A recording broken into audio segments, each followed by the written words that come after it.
अस्सलाम वालेकुम। आप सब लोगों को हमारी तरफ से बहुत बहुत ईद मुबारक। ये कहने की ज़रूरत नहीं है कि हम ईद का खुसूसी प्रोग्राम लेके आपके सामने आएँ, क्योंकि आपको मेरे साथ बैठे हुए मेहमानों को देख के और बैकग्राउंड देख के और ये पूरा सेट देख के अंदाज़ा हो गया होगा कि हम ईद को सेलिब्रेट कर रहे हैं। पाकिस्तान में इस वक्त बहुत सारे मसले मसाइल हैं। हर वक्त हम बहुत सारी संजीदा गुफ्तगू करते हैं और बदकिस्मती से हम हर वक्त आपको मसले बताते हैं। ये मसला ये बुरा काम हो गया, इस मसले का हमारे पास हल नहीं है। लेकिन ये अल्लाह ताला की ख़ास रहमत है कि हमें इस तरह के मौक़े मिलते हैं जहाँ पे हम थोड़ी देर के लिए उन मसाइल से हट के कुछ गुफ्तगू करते हैं जो बड़ी अहम है, बड़ी ज़रूरी है। और हमारे मुआशरे में ऐसे मौक़े की ज़्यादा ज़रूरत है। अब ज़ाहिर है 2 से ज़्यादा ईदें तो हम नहीं कर सकते, लेकिन जो इज्तमाइयत है उसकी बड़ी ज़रूरत है, सेलिब्रेट करने की बड़ी ज़रूरत है। पाकिस्तान में बहुत कुछ बुरा हो रहा है, बड़े बड़े मसले, बड़े बड़े चैलेंज हैं। इसके बावजूद हमारे पास ऐसी ऐसी अल्लाह की ख़ास नेमतें हैं, इस मुल्क में ऐसा ऐसा पोटेंशल है कि जिसको अगर हम सेलिब्रेट करना चाहें तो हम इतने ज़्यादा बुरे हालात का शिकार नहीं हैं और इतना मायूस होने की ज़रूरत नहीं है। आप सुनते होंगे इस मुल्क में क्या रखा है, इस मुल्क से बाहर चले जाना चाहिए, अब ये मुल्क गवर्न नहीं हो सकता। तो कहते हैं when there is a will तो देयर इज़ अ वे।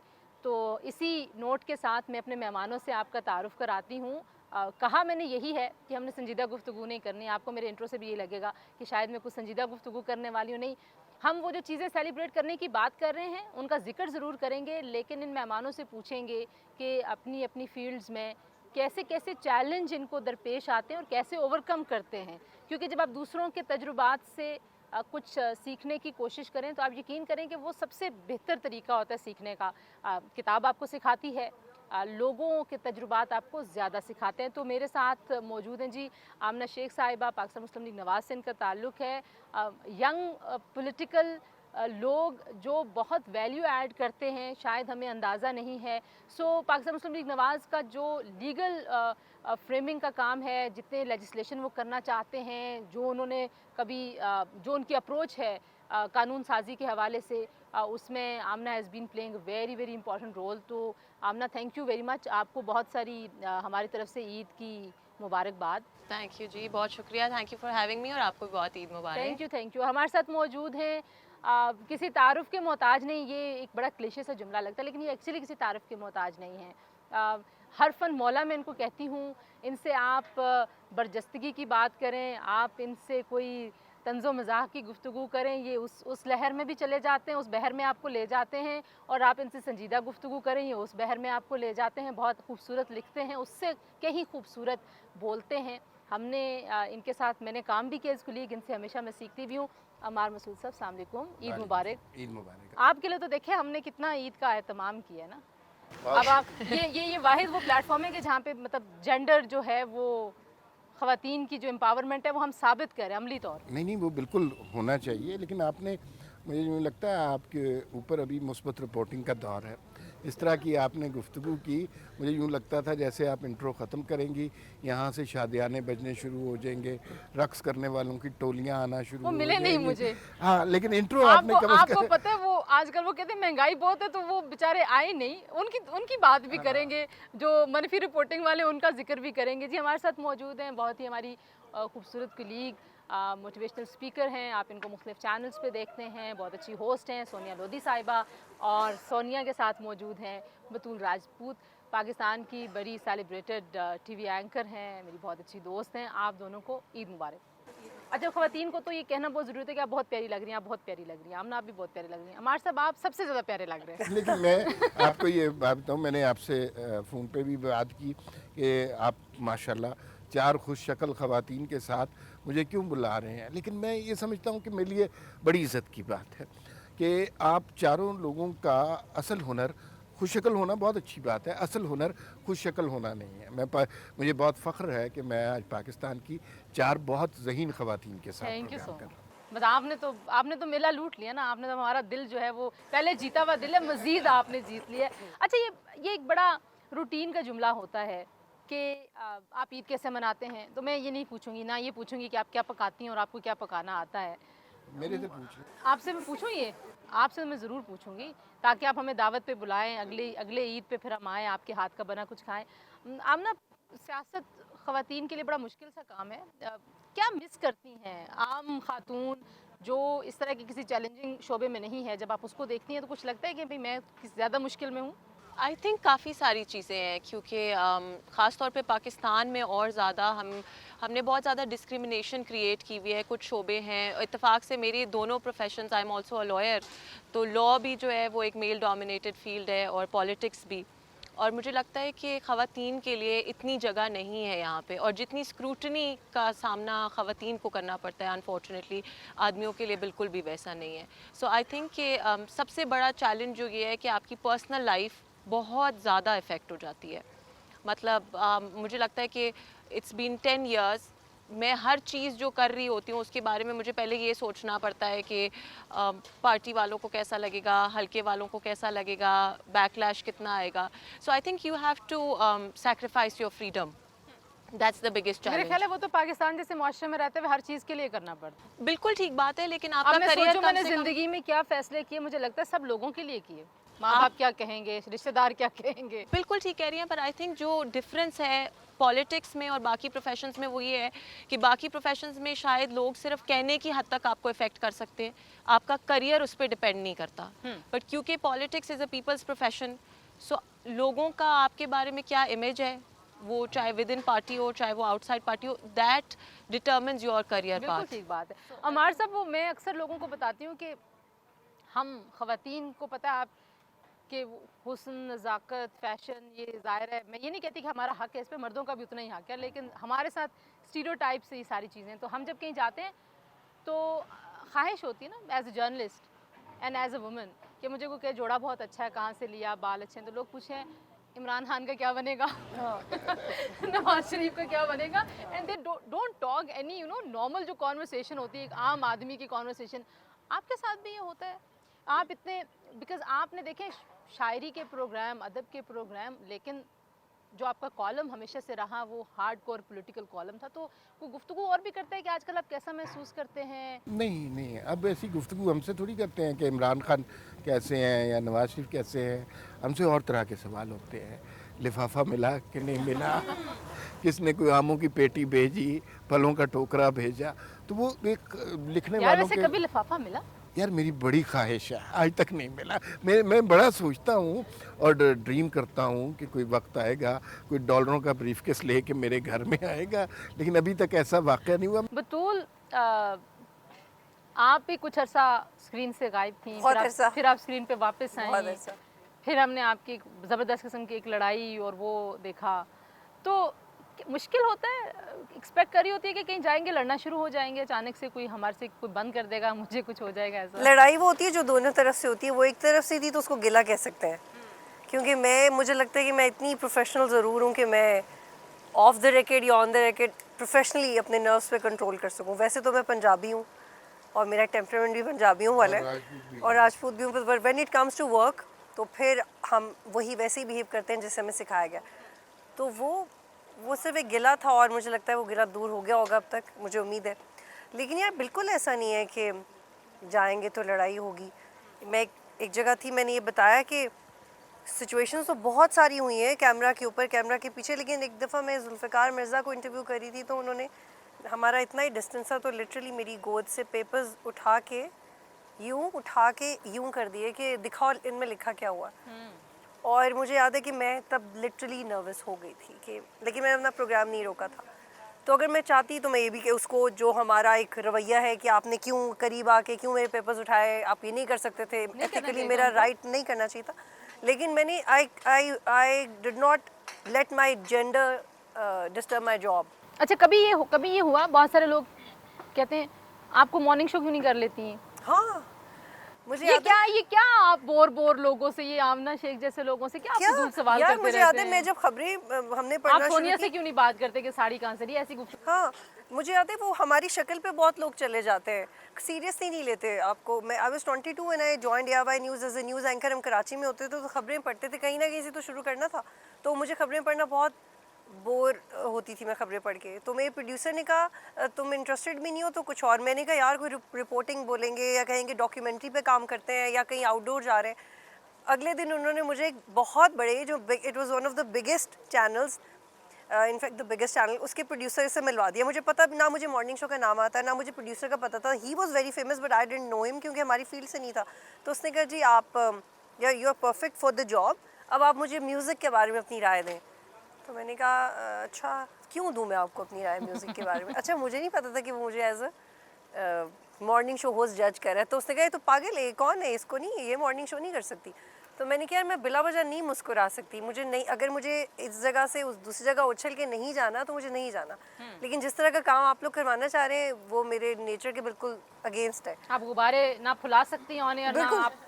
आप फोड़ नहीं सकती शायद मैं कर सक एक दो दफ़ा कर लूँ पर मैं ये रोज़ नहीं कर रोज नहीं हो सकता। तो टेम्परामेंट होता है ना, हर एक इंसान का एक नेचर होती है। अब जैसे मैं हूँ, मुझे लगता है कि मैं मॉर्निंग शो के लिए बड़ा फिक्स हूँ, मतलब नॉन स्टॉप आप मुझे 2 घंटे बुलवा लें। इनफैक्ट जब मेरा पहली बार खावर साहब पीटीवी में उन्होंने मुझे बुलाया, उन्होंने कहा 1 घंटे का प्रोग्राम है, आप बोल लेंगी।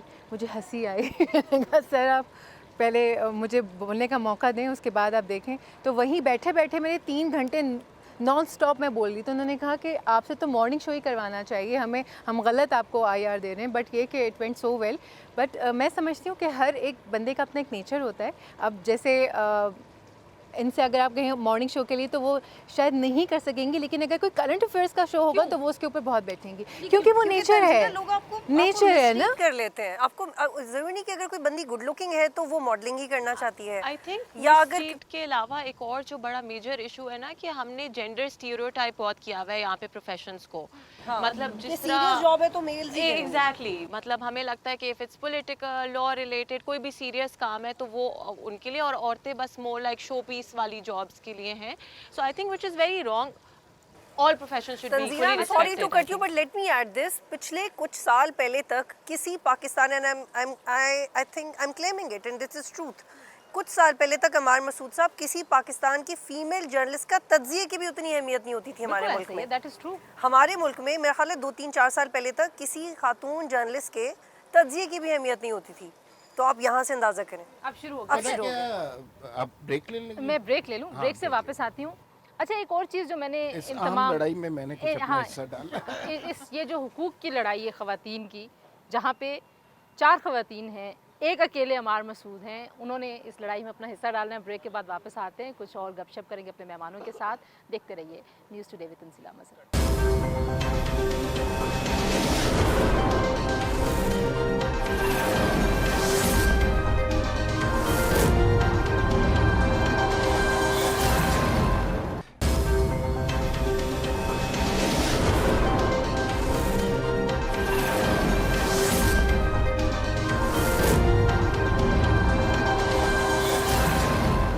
जी प्रोग्राम एक बार फिर आपको खुशामदीद कहते हैं जी। और हम ईद के मौके की मुनासबत से कोशिश ये कर रहे हैं कि हम संजीदा गुफ्तगू ना करें, लेकिन समहाउ आपने देखा कि हम बार बार संजीदा गुफ्तगू की तरफ जा रहे हैं और एक उसमें लड़ाई का जिक्र भी हो गया। मैं और उसमें संजीदा आपने गुफ्तगू को रोकने के लिए ही बैठा हूँ और यहाँ उसमें पे। आपने हिस्सा डालना था लड़ाई में। मुझे नहीं, नहीं पता। बड़ी इंटरेस्टिंग डिबेट हो रही थी और बतूल ने जो बातें की वो बड़ी काबिल कदर बातें थी। लेकिन मुझे यूँ लगा कि जैसे हम मॉर्निंग शो के जो होस्ट होते हैं ना, उन्हें बहुत ज़्यादा रिस्पेक्ट नहीं कर रहे। हालांकि वो बड़े, उनका काम भी अपने तौर पर बड़ा अहम काम होता है, आसान काम नहीं होता। और मैं चूँकि ख़ुद मॉर्निंग शो होस्ट रहा हुआ हूँ एक ज़माने मैं भी रही में, हूँ। जब मुस्तनसर हुसैन तारड़ को हमने रिप्लेस किया, सोनिया काम करती हैं और बहुत अच्छा काम करती हैं। तो मतलब वहाँ पे ना आपको जैक ऑफ ऑल बनना पड़ता है। अभी तो मतलब बहुत आसान है हमारे लिए ये सवालात का जवाब देना कि इमरान खान अच्छा है, नवाज शरीफ सुप्रीम कोर्ट, लेकिन जब आपने बच्चों को भी बात करनी है, सेहत की बात करनी है, ख़वातीन की बात करनी है, ड्रामे की बात करनी है, फ़िलासफ़ी की बात करानी है, कोई मजहबी एंगल से भी चीज़ों को देखना है, तो वो बड़ा वर्सटाइल होना चाहिए। अच्छा मुझे बताएं, आपने बहुत सारे काम किए हैं, सबसे मज़े का ठीक काम कोई नहीं किया वैसे। नहीं, मज़े का काम क्या था जिसमें आपको लगे कि भाई ये actually you know I enjoy this? मुझे लिखना बहुत पसंद है। मतलब आपको पता है कि गुज़िश्ता 6-7 साल जो गुज़रे उसमें कुछ पैसे शैसे तो मिलते नहीं थे, लेकिन उसके बावजूद लिखना मेरा पैशन था। मैं सिर्फ उस वजह से ज़िंदा रहा उस अरसे में, और ये शायद बात मेरे बचपन तक जाती है। मैं अपने दादा दादी के पास जाता था गुजरात, गर्मियों की छुट्टियों में, और दूसरी तीसरी जमात में होता था, और वहाँ से अपनी वालदा को ख़त लिखता था।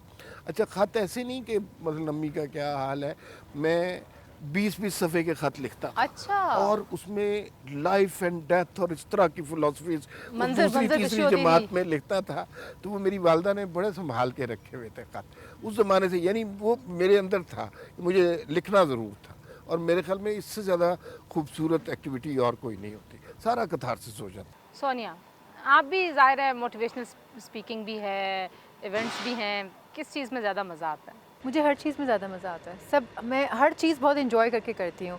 मुझे काम करना पसंद है, मैं वर्कोहॉलिक हूँ। तो चाहे वो एज़ अ मोटिवेशनल स्पीकर कहीं इनवाइटेड हूँ, जैसे ही मैं कहीं पर डाइस पे या रोस्ट्रम पे खड़ी होती हूँ, तो मेरे अंदर कुछ अजीब सी एक स्पिरिट आ जाती है।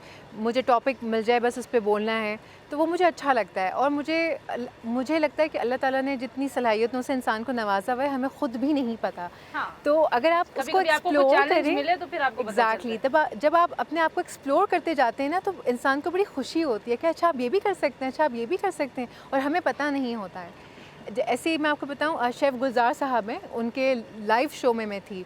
उन्होंने मुझसे कहा कि आप इसको पैन को घुमाएं, तो मैंने प्रोफेशनली सब सीखा हुआ है ना, सो मैंने कहा अच्छा, मैंने पैन घुमा के वो पलट दिया। तो मुझसे ऐसे उन्होंने मुझे देखा, कहते हैं आपको आता है? मैंने कहा जी थोड़ा बहुत, ऐसे करके। सो मैंने उस रोज़ देखा कि लाइव शो था और मैंने इस तरह से वो सब किया। जैसे उन्होंने चैनल स्विच किया, सबसे पहले कॉल भी मुझे आई कि आप मुझे ज्वाइन करना चाहेंगी। सियासत बहुत मुश्किल लगती है लोगों को एंजॉय सबसे ज़्यादा आप इसमें क्या करती हैं? और लॉ एंड पॉलिटिक्स, वैसे तो एक ऐसे चोली दामन का साथ ही कहते हैं ना इन दोनों का, लेकिन क्या एंजॉय करती है ज़्यादा? आई थिंक मुझे बहुत कम लोग खुद इस फील्ड में ऐसे मिले हैं, क्योंकि यूजुअली जब आप पॉलिटिशियन से मिलते हैं तो हर किसी की कोई ना कोई हादसाती स्टोरी होती है कि जिसकी वजह से वो पॉलिटिक्स में उनको आना पड़ा, अब आई हल्का था या इस तरह करके कुछ। लेकिन मेरा कुछ थोड़ी सी स्टोरी डिफरेंट है, क्योंकि मेरी दादी जो है वो 1950s में शी वॉज इन पॉलिटिक्स। और वो उस वक्त जो पाकिस्तान मुस्लिम लीग थी उसके विमेंस विंग को हेड कर रही थी और वर्किंग वेरी क्लोजली विद जिना। तो मेरा सारा बचपन दादी के साथ गुजरा, उनके साथ उनकी स्टोरी सुनते हुए बड़ी हुई। तो आई थिंक ऑलमोस्ट ग्रेड 5-6 से जब एक बच्चे को थोड़ा सा शऊर आने लगता है, मुझे तब से पता था कि मुझे पॉलिटिक्स ही करनी है। सबसे लकी वो लोग होते हैं जिनको बचपन से पता होता है कि बड़े होकर क्या बनना है। बिल्कुल, कुछ स्टार्टिंग लोग तो है ना जो इधर उधर टकरे मारते हुए अपना गोल अचीव करते हैं, तो अब अच्छा लगता है। सियासत एक थोड़ी सी ट्विस्टेड चीज़ इस सेंस में है कि यूजुअली बाकी प्रोफेशंस में होता है कि आप जितना क्लोज जा रहे होते हैं अपने गोल के, या आपकी पढ़ाई खत्म हो गई, अच्छी जॉब मिल गई, सारा कुछ, तो चीज़ें आसान होने लग जाती हैं। हाँ, सियासत मुश्किल होती है। पॉलिटिक्स में इट्स द कंप्लीट ऑपोजिट। जितना the closer you get to your goal, उतनी ज़्यादा लोग आपके मुखालिफ हो जाएंगे, उतनी ज़्यादा चीज़ें आपके लिए मुश्किल हो जाएंगी, टाइम आपको और ज़्यादा देना पड़ेगा। पर आई थिंक कि अगर आप पैशनेट है ना, तो फिर बहुत मज़ा आता है। मज़ा आता है। सो आप इंजॉय करिए पॉलिटिक्स। अच्छा, अमर साहब, रोल मॉडल्स बड़े ज़रूरी होते हैं। इस वक्त बात ना करें, बड़ा नाजुक मरहला बड़ा है ना, जैसे जैसे मुल्क में नाजुक मरहला, आपके सामने भी हमने एक ऐसा सब्र आजमा मरहला रख दिया। मुझे ये बताएं कि जैसे बहुत सारे लोग हैं वो किसी ना किसी से इंस्पायर रहते हैं, और कुछ लोगों से सारी ज़िंदगी इंस्पायर रहते हैं। कुछ लोग हैं वो अपने रोल मॉडल्स जब बड़े होते हैं, अंडरस्टैंड करते हैं, वो चेंज करते रहते हैं। आपका कोई रोल मॉडल था through out your career life कि जिससे आपने हमेशा कुछ इंस्पिरेशन ली हो?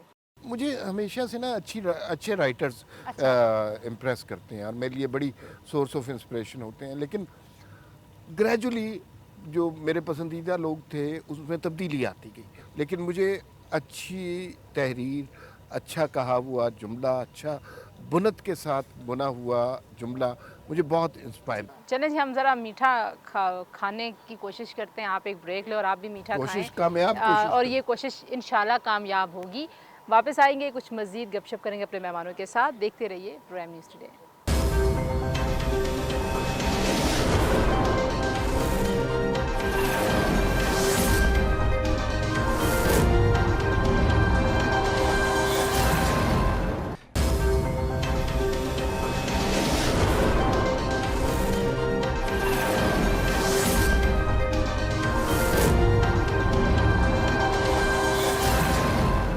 जी प्रोग्राम में एक बार फिर आपको खुशामदीद कहते हैं। अच्छा, मेरे साथ ये हुआ, एक बार मैं एक लाइव शो करी थी, रमज़ान ट्रांसमिशन, तो मेरे प्रोड्यूसर की आवाज़ आई, तंजीला साहिबा, आवाज़ आ रही है? मैंने कहा जी आ रही है। आप इस वक्त ऑन एयर नहीं हैं, लेकिन आपने ऐसे ही बैठे रहना है जैसे आप ऑन एयर हैं। एमडी साहब ने कहा है कि इस मेहमान की शक्ल स्क्रीन पे नज़र नहीं आनी चाहिए, आपने महसूस नहीं होने देना, और आप ऐसे ही बैठी रहेंगी जैसे आप लाइव हैं, ठीक है? और मैं वैसे ही बैठी रहेगी जैसे मैं लाइव हूँ, और मैं मेहमान को बातों में लगा रही हूँ, ब्रेक ले रही हूँ। आपके साथ कभी कुछ ऐसा हुआ? उस मेहमान का तो नाम बताएं। नहीं, ये नहीं बता सकती ना, ये ना एमडी का, ना चैनल का, और ना मेहमान का। चैनल तो पता है, जाहिर है एमडी एक ही जगह होता है, इनसे पूछे ना भाई। चलो सोनिया, कुछ बहुत मेरे साथ लाइव शो में हम लोग रीमा जी और उनके साथ में शो कर रही थी। पीछे एक शेफ़ साहब थे जो अपनी खाली कढ़ाई रख के भूल गए चूल्हे के ऊपर। सही, और हम लोग बात कर रहे हैं, सबके गले में वो धुआं भर रहा है, और लाइव शो में हमने इतना खांसा है कि उन्होंने ब्रेक लिया है रोक के, और फिर उसको बंद करवाया। हम ब्रेक में रहे, धुआं वगैरह ख़त्म किया। मैंने इनको कहा कि रीमा जी आप अनाउंस करें कि ये कोरोना नहीं हो गया यहाँ सेट में सबको, ये खाली हांडी कोई थी। हादसा हो गया है। जी, फिर हमने उसको फोकस करके हांडी दिखाई कि ये इन्होंने ऐसे रख दी थी। अच्छा, वैसे आपने रीमा जी का जिक्र किया, जी, सो मैं वैसे ऑन रिकॉर्ड बातें इस तरह की नहीं करनी चाहिए, लोगों की तारीफ़ उनके सामने नहीं करनी चाहिए, बट समहाउ मैं जब आपको देखती हूँ, जो मुझे वाइब आती है आपसे, वो मुझे रीमा जी की वाइब लगती है समहाउ, आपकी पर्सनालिटी से वो मुझे बहुत सारे लोग हाँ, ऐसे कहते हैं, और वो मुझे उन्होंने ख़ास तौर पे बुला के ये चीज़ कही है कि जब भी कभी कोई तुम्हें ऐसी बात कहे तो उनसे कहना वी आर सोल सिस्टर्स।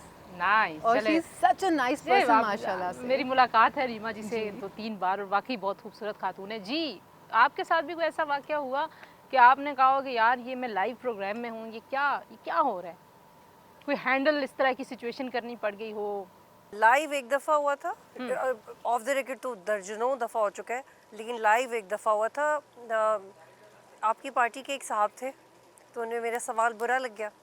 हालांकि मेरा उनसे होता है ना, कुछ लोगों से पर्सनली आपका अच्छा ताल्लुक होता है, वो आपके अच्छी बारे में रैपो होती है। अच्छी राय रखते हैं, लेकिन उनको उस वक्त पता नहीं क्या हो गया, तो वो उठ गए कुर्सी से। मुझे पता है आप एजेंट हैं, और वो एजेंसी का नाम भी ले दिया। Oh my मुझे God. पता है, फिर मैं तो वैसे ही थोड़ा डिटाई भी होती है जर्नलिस्ट में कि यार ये तुम्हारा काम है, सुनने की आदत होती है, कुछ कोई कितनी भी बेइज्जती कर रहा हो, थिक स्किन होती है। हाँ रिलैक्स हो जाते हैं आप। तो मुझे कहते हैं आप, मुझे पता है आप कहाँ से पैसे लेती हो। मैंने कहा प्लीज़ बता दें कहाँ से लेती हूँ। फिर मुझे कहा आप पता है किस एजेंसी से लेती हूँ। मैंने कहा एजेंसी का नाम भी बता दें। तो I think it became very ridiculous and funny for the viewer. तो वो एक लाइव था, ही लेफ्ट द शो, उन्होंने बस मुझे गालियाँ नहीं दी, बाकी बहुत कोसा और बहुत इल्ज़ामात लगा के मैं प्रोग्राम छोड़ के चले गए, because he didn't like my questions. आपके साथ तो बहुत सारे साथ होंगे, कुछ बताएं आप भी हाँ, कोई। बड़े मतलब लाइव शो में ना असल में मार्जिन नहीं होता गलती का, और बहुत सारे ऐसे वाक़यात हुए। आपको मैं वो किस्सा सुनाता हूँ। एक टेलीविज़न पे मैं पीटीवी पे प्रोग्राम करता था रात का ही, और वो बहुत बड़ा ग्रैंड उसका सेट था। एक साइड पे एक सिंगर बड़ा बैठे ज़बरदस्त होते प्रोग्राम था। थे, एक साइड पे एक राइटर बैठे हैं, उनसे कुछ सवाल किए, फिर गाने वाले की तरफ चले गए, कुछ उनसे सुना, और बड़ा रोमांटिक सा उसका एम्बियंस हमने क्रिएट किया हुआ था। तो एक सिंगर को बुलाया गया, मैं उनका नाम नहीं लूँगा, उनका इंतकाल हो गया, वो अपनी आखिरी उम्र में थे। तो मेरे प्रोड्यूसर ने कहा कि आप इनका इंटरव्यू कर लें, लेकिन ये सुन नहीं सकते। मैंने कहा यार मैं कैसे इंटरव्यू कर लूँ। बिल्कुल 100%। हाँ, he was almost hard of hearing. तो मैंने कहा मैं कैसे ये इंटरव्यू कर लूँ, एक आदमी मेरा सवाल ही नहीं सुन और sign language तो सकता। तो आपने सीखी जैसे पीटीवी में होता है ना, उन्होंने कहा नहीं नहीं यार ट्रिब्यूट हो जाएगा, कर लें किसी तरह। तो मैं उन साहब के पास गया, मैंने उनसे कहा कि भाई बहुत, और हमारे सेट में ना यानी कोई 30 फुट का फासला था एक्चुअली, कि मैं Yes. यहाँ बैठा हूँ 30 फुट के फासले पे। तो मैंने ऑफ द एयर जाके उनसे कहा कि सर मैं पहला सवाल आपसे ये करूँगा, आपने उसका ये जवाब देना है, दूसरा सवाल मैं ये करूँगा, आपने इसका मेरे जवाब होंठ देना है। हिलते हुए दिखाई दे और समझ जाए। अगर कोई मसला हो जाए तो मैं आपको ये इशारा करूँगा, इस इशारे का मतलब है कि आपने गाना गाना शुरू कर देना। तो वो समझ गए बिल्कुल। अच्छा, प्रोग्राम शुरू हुआ, और मैंने जैसे बड़े एक्सपीरियंस्ड होस्ट होते हैं उस तरह मैंने कहा कि हमारे पास बहुत बड़े गुलूकार आए हुए हैं, तो आप किस चीज़ से आगाज़ करेंगे। पहला सवाल किया, मैं समझा के आया। अच्छा, वो सवालों की तरतीब भूल गए। ओके। कहते हैं पिछले दिनों मेरा एक्सीडेंट हुआ और मेरी टांग की हड्डी टूट गई। अच्छा, अब इस सवाल का क्या जवाब हो सकता है। तो मैंने कहा कि नेचुरली मैंने कहा कि अब आपकी कैसी तबीयत है। उनकी याददाश्त वापस आ गई। वो कहते हैं हाँ हाँ भाग्यश्री से शुरू कर रहा हूँ। अच्छा, अब मुझे ये अंदाज़ा हुआ कि अब मेरे पास वो इशारा करने के सिवा कोई ऑप्शन नहीं है। कैमरा उन पे कट था और मैं इधर से इशारा कर रहा हूँ। गाना अच्छा, नहीं बोल सकता था ना, नहीं बोल सकते, फासला बहुत अच्छा था। मैं अब उन्हें ये इशारा कर रहा हूँ, कैमरा उन पे कट है अच्छा। और वो मेरी तरफ देख रहे हैं, वो इशारा भी भूल गए कि इसका क्या मतलब। मुझे देख के कहते हैं वालेकुम अस्सलाम। ये तो किसी फिल्म का सीन हो सकता है एक्चुअली। अरे यार बहुत बुरी और बहुत और फिर आप क्या सोच रहे थे? नहीं, बार फिर उन्होंने गाना शुरू किया तो मैंने कहा यार क्वेश्चन आंसर अब ख़त्म कर दें, अब ये गुलूकार है, इनसे बस गाना सुना। खैर बहुत बड़े आदमी थे। आपके साथ कोर्ट में कोई ऐसा वाकया हुआ जहाँ पे आपको लगा हो कि भाई ये क्या? आई थिंक कोर्ट में काफ़ी इंटरेस्टिंग वाक़यात होते रहते हैं।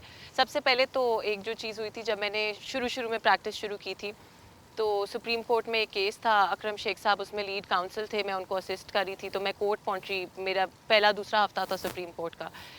तो कॉरिडोर्स में चलते चलते मुझे एक साहब आके, जो सीनियर लॉयर थे, मुझे कहते हैं कि बेटा आप अपने अब्बू के साथ सैर करने आई हैं। तो मुझे इतनी हैरत हुई कि यार मतलब सिर्फ मैं यंग हूँ या मैं खातून हूँ, तो ये उन्होंने, हालांकि आई वाज इन यूनिफॉर्म।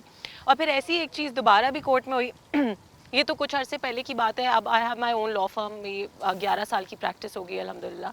सो मैं एक दिन केस आर्ग्यू करी थी डिस्ट्रिक्ट कोर्ट में, और वो एक मर्डर केस। सॉरी आपको इंटरप्ट कर रही हूँ, आप कितनी 9 साल की उम्र से वकालत कर रही हो? देखिए वही बात। बस ये देखिए अब आपने भी वैसी बात कर दी है, बट ये I think let's keep that for another day.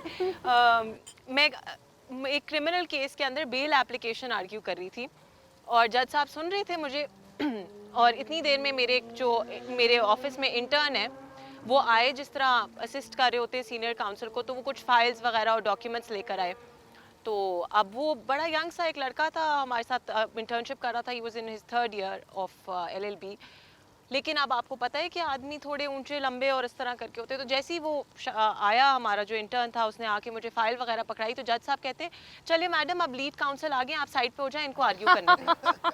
तो मुझे इतनी वो चीज़ बुरी भी लगी, बट आई रियलाइज्ड कि ऑप्टिक्स कितनी मैटर करती है। Yes. फिर मैंने लेकिन उस वक्त सोचा कि दिस इज़ द टाइम, तो मैंने वहीं पे उनको बताया, मैंने कहा कि your honour thank you very much, but I am the partner at the firm and he is my intern, he is assisting me. तो उसके बाद फिर उन्होंने मुझे चेम्बर्स में बुलाया और अपोलोजाइज़ भी किया, बट अपोलॉजी में भी जैसे उन्होंने कहा ना, बड़ी मज़े की बात थी, उन्होंने कहा मेरा क्या कसूर है जी, आप इतनी छोटी सी लगती हैं। So that was I think एक प्लस पॉइंट भी है वैसे तो, ये टेक है इट एज अ बस कॉम्प्लीमेंट। है भी, लेकिन आई थिंक जैसे हमने बात शुरू की थी, लोग- मेल वो डोमिनेटेड लोग प्रोफेशन में patronize थोड़ा बहुत मुश्किल ज़्यादा हो जाता है। जाते जाते जनाब, मैं चाहती हूँ कि हम जिस तरह के क्यास में हैं, उस क्यास से लोग तंग हैं, महंगाई भी बहुत है, परेशानी भी बहुत है, हम एक दूसरे से हाल अहवाल नहीं पूछते। हम कहते हैं अच्छा नौकरी कैसी चल रही है, तनख्वाह कैसी है, बच्चे कितने अच्छे स्कूल में पढ़ते हैं, मुझे लगता है मज़ीद स्ट्रेस दे देते हैं। तो क्या जाते हुए कहेंगे हमारे देखने वालों को कि ईद मनाते हुए ये जो इस तरह की परेशानी का माहौल होता है, उसमें क्या ऐसी कौन सी चीज़ें हम कर सकते हैं, स्पेशली वो क्लास जो प्रिविलेज क्लास है, प्रिविलेज्ड, वो क्या हेल्प कर सकती है?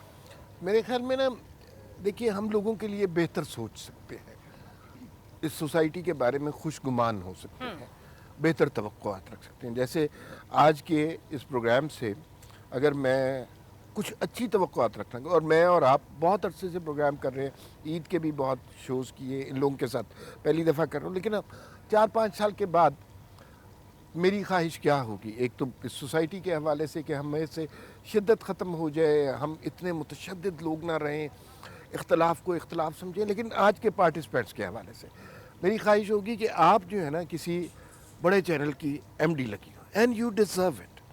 सोनिया जो है कोई पाकिस्तान की फैशन इंडस्ट्री में कोई बहुत बड़ा नाम हो, बतूल पाकिस्तान के किसी टॉप चैनल पे सबसे टॉप स्लॉट पे शो कर रही हूँ, बिकॉज शी डिजर्व्स इट। बिल्कुल ऐसे। और अमीना जो है ये किसी कोई मिनिस्टर झंडे वाली गाड़ी में हमें हाँ, ड्राइव झंडे पे वाली लेके गाड़ी जाएं। में, और हम उसमें कहेंगे यार हमें ड्राइव पे you लेके take- जाओ। तो ये बिल्कुल, ये बहुत अच्छी बात है। क्या कहेंगी जाते जाते बतूल? अच्छा, अमार मसूद ने जो किया है ना, वो मैं हमेशा दुआ करती हूँ कि लोग ऐसा करें, और वो होता है तारीफ़ करना। मैं अपनी ज़िंदगी में बहुत मसरूफ़ रहती हूँ और जल्दबाज भी हूँ मैं, क्योंकि मुझे बहुत सारी जी, जी। चीज़ें मैनेज करनी होती हैं। और जब मैं सिंगल थी तब भी मैं इतनी जल्दबाज थी। आपकी तबीयत ऐसी होती है, लेकिन मैं चीज़ों को ख़राब नहीं करती।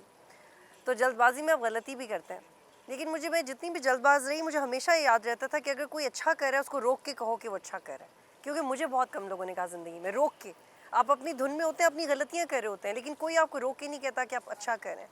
तो जैसे उन्होंने कहा ना, मतलब खुद से ही बोला कि तुम लोग ये डिज़र्व करते हो, तुम्हें ये करना है। मुझे लगता है हमें इस एटीट्यूड की बहुत ज़रूरत है कि आप Very right. ज़रूरी नहीं कि कोई आपका दोस्त हो तो आप रैंडमली किसी को रोक के बोल सकते हैं सड़क पे, यार you are too good, what are you up to these days. हम मुझे लगता है हमें एक दूसरे की तारीफ़ करनी चाहिए, वेरी इंपॉर्टेंट। सोनिया, जाते हुए आप हमारे देखने वालों को क्या कहेंगी? मैं कुछ तो टिप बहुत देंगी? कुछ कहना कुछ- चाहती नहीं, हूँ। थोड़ा सा, भाई, 3 थोड़ा घंटे सा, बोलने वाले। थोड़ा सा। हाँ, मुझे याद आ गया, मैंने कहा थोड़ा सा जाते जाते। मैं आपको बताना चाहूँगी कि I did my masters in textiles and merchandising. तो आपने सही पहचाना कि मैं fashion, I had my own brand, but due to some reasons मैंने क्विट कर दिया था। बट अल्लाह ने चाहा तो व्हाई नॉट, इंशाल्लाह। और जहाँ तक आपने बात की ना अप्रिसिएशन की, ये बात मैं बारहा हर जगह कह चुकी हूँ कि पॉजिटिव रहिए, पॉजिटिविटी ही स्प्रेड कीजिए और एक दूसरे की तारीफ़ कीजिए। आपने बहुत, मैं तो बहुत करती हूँ। और जब जब मेरा बाहर का एक्सपोजर हुआ है ना, बस आप एयरपोर्ट पे होते हैं, आपको कॉम्प्लीमेंट्स करना लोग शुरू हो जाते हैं। आपका लाइनर अच्छा लगेगा, उस पर कॉम्प्लीमेंट करेंगे, आपके जूतों पे, आपके कपड़ों पे आप अच्छे लग रहे हैं, आपको स्माइल दे के बात करेंगे। मुझे वो चीज़ बहुत अच्छी लगी। तो जब मैं वापस आई उस वक्त से 2-3 साल पहले जब मेरा एक इत्तेफाक हुआ था, वहाँ से मैंने सोचा कि यार ये चीज़ हमें भी करनी चाहिए और मैं अपने अंदर ये बदलाव लाई और मैं चाहती हूँ कि ये सब लोग लेकर आएँ, ये किसी की बहुत तारीफ important बात करें। है। नेगेटिविटी तो होती ही रहती है। आमना, आई थिंक ये जो इन्होंने सबने बात की उसको फॉरवर्ड ले जाते हुए आई थिंक हम लोग बहुत जजमेंटल है। सबसे बड़ा इशू ये कि हम सबसे पहले दूसरे की गलती देखते हैं और अगर हम गलती देख के कुछ अच्छा सोचना भी चाहते हैं तो हम उस पर तरस खाते हैं। तो आई थिंक सबसे इंपॉर्टेंट ये है कि we should focus on empathy and not sympathy. हर बंदा अपनी अपनी बैटल लड़ रहा है, so try to spread positivity. बहरहाल जी, पाकिस्तान ने बहुत नामवर लोग पैदा किए, दुनिया उनको मानती है, दुनिया उनको पहचानती है, दुनिया उनको अपने मुल्कों में क्या प्रोटोकॉल देती है। हम बदनसीब हैं, हम उनको उतना सेलिब्रेट नहीं करते। ये सिर्फ इन लोगों की बात नहीं है, बहुत सारे आला पाए के राइटर्स, फिलासफर्स, हमने मलाला जैसी बच्चियाँ, मतलब ये इससे ज़्यादा फ़ख्र की और क्या बात हो सकती है। सो अगर आप अप्रिशिएट करना शुरू करेंगे तो मेरा ख्याल है कि आपकी अपनी ज़िंदगी में पॉजिटिविटी बहुत ज़्यादा आ जाएगी। और ये जो नेगेटिविटी है, सिर्फ आप अपने आप को नुकसान पहुंचाते हैं। मैं कहीं बैठ के जल के मर जाऊं, किसी दूसरे को उससे क्या नुकसान होता है। तो we have to revisit our approaches, जिस तरीके से हम ज़िंदगी गुजारते हैं। इस पर हम एक संजीदा नशिस्त भी करेंगे। जाते जाते एक बार फिर आपको ईद मुबारक कहते हैं। आप चारों का बहुत शुक्रिया, आपने इतनी खूबसूरत, हमारी ये महफिल है उसमें इतने रंग भरे, इतनी खूबसूरत बातें की। अगले प्रोग्राम में मुलाकात होती है। अपना बहुत सारा ख्याल रखिए जी। अल्लाह हाफिज़।